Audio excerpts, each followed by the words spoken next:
नमस्कार। किस्सा गोई के YouTube चैनल पे आपका स्वागत है।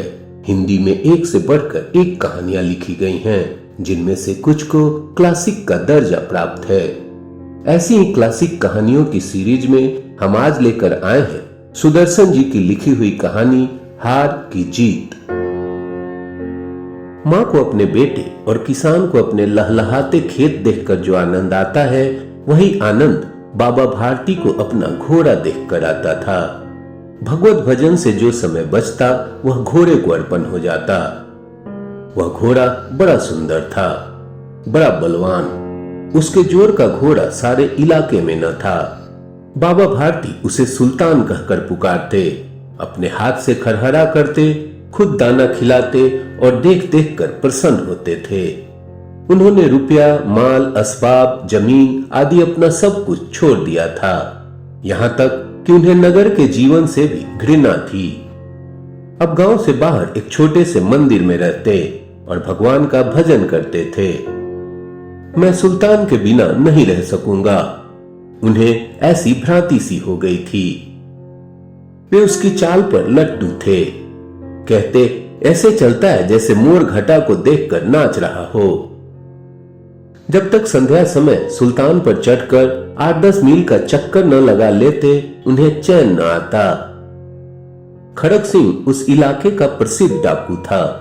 लोग उसका नाम सुनकर कांपते थे। होते होते सुल्तान की कृति उसके कानों तक भी पहुंची। उसका हृदय उसे देखने के लिए अधीर हो उठा। वह एक दिन दोपहर के समय बाबा भारती के पास पहुंचा और नमस्कार करके बैठ गया। बाबा भारती ने पूछा, खड़क सिंह क्या हाल है? खड़क सिंह ने सिर झुकाकर उत्तर दिया, आपकी दया है।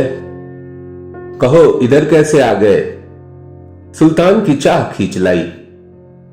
विचित्र जानवर है, देखोगे तो प्रसन्न हो जाओगे।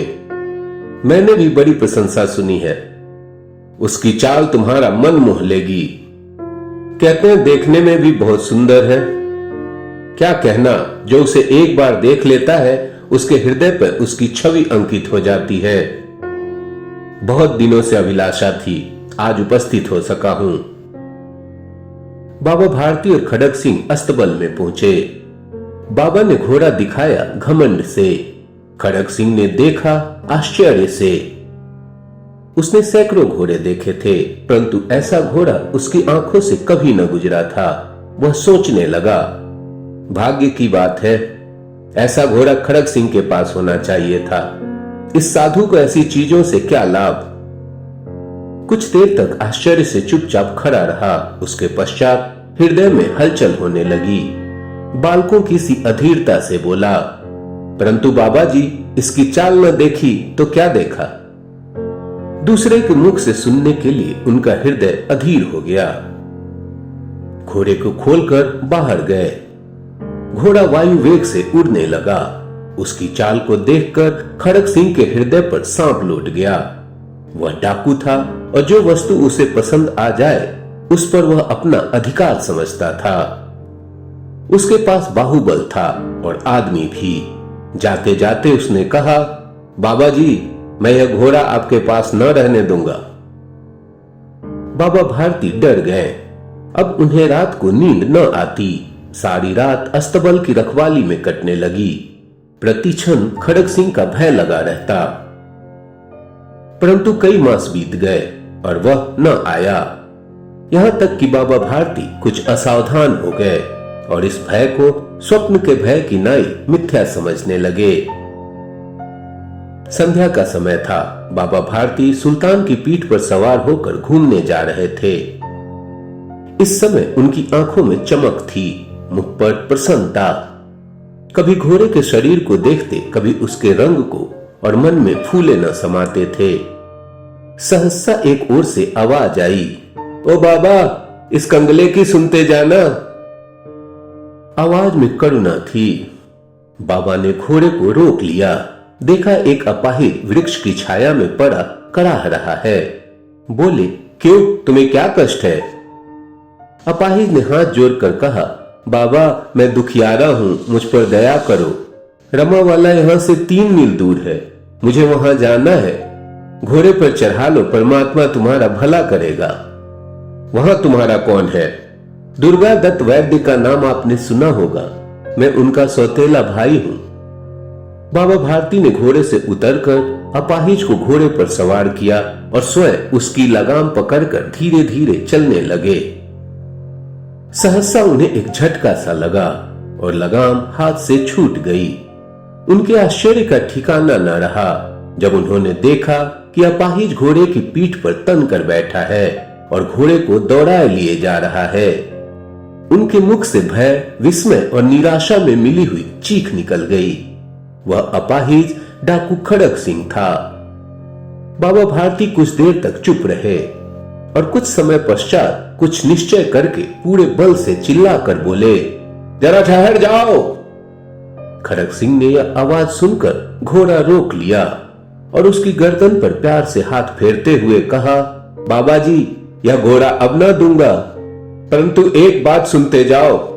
खड़क सिंह ठहर गया। बाबा भारती ने निकट जाकर उसकी ओर ऐसी आंखों से देखा जैसे बकरा कसाई की ओर देखता है और कहा, यह घोड़ा तुम्हारा हो चुका है।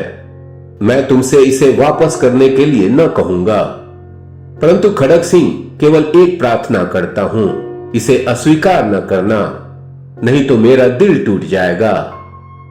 बाबा जी आज्ञा कीजिए, मैं आपका दास हूं, केवल घोड़ा न दूंगा।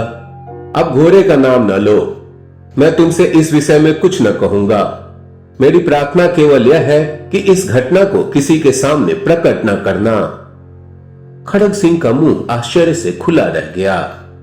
उसका विचार था कि उसे घोड़े को लेकर यहां से भागना पड़ेगा, परंतु बाबा भारती ने स्वयं उससे कहा कि इस घटना को किसी के सामने प्रकट न करना।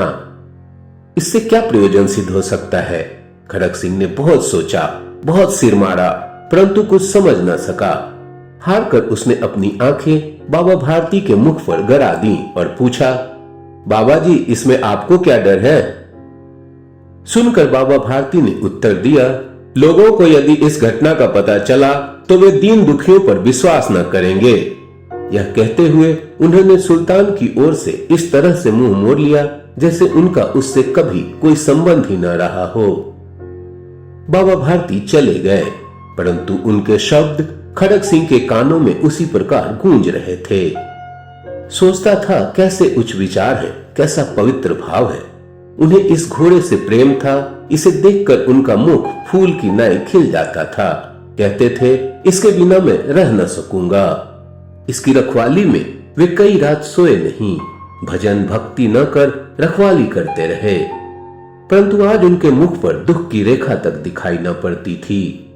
उन्हें केवल यह ख्याल था कि कहीं लोग दीन दुखियों पर विश्वास करना न छोड़ दें।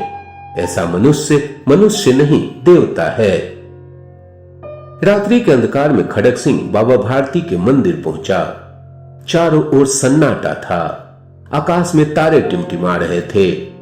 थोड़ी दूर पर गांव के कुत्ते भौंक रहे थे। मंदिर के अंदर कोई शब्द सुनाई न देता था। खड़क सिंह सुल्तान की बाग पकड़े हुए था। वह धीरे धीरे अस्तबल के फाटक पर पहुंचा। फाटक खुला पड़ा था। किसी समय वहां बाबा भारती स्वयं लाठी लेकर पहरा देते थे, परंतु आज उन्हें किसी चोरी, किसी डाके का भय न था। खड़क सिंह ने आगे बढ़कर सुल्तान को उसके स्थान पर बांध दिया और बाहर निकलकर सावधानी से फाटक बंद कर दिया। इस समय उसकी आंखों में नेकी के आंसू थे। रात्रि का तीसरा पहर बीत चुका था। चौथा पहर प्रारंभ होते ही बाबा भारती ने अपनी कुटिया से बाहर निकल ठंडे जल से स्नान किया।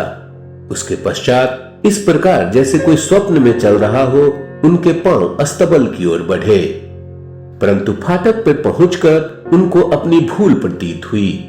साथ ही घोर निराशा ने पांव को मन भर का भारी बना दिया। वे वहीं रुक गए।